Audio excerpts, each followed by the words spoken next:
Gece saat 2'de heç bir an öz evladını evindən çıxartmalıdır. Səni heç tabaq çıxartmamışam.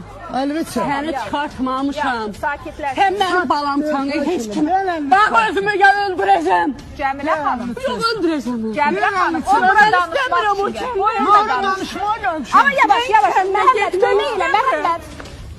Mən gedə bilmərəm o kəndə bax. Nereye gelirse beni niye tutur? Oğlusan da kimi tutmalıdır? Ay Allah, nələr görürük. Ana o vəziyyətdə belə yapışıb oğlunun yaxasından buraxmır. Mənim yanımda. Ay canım.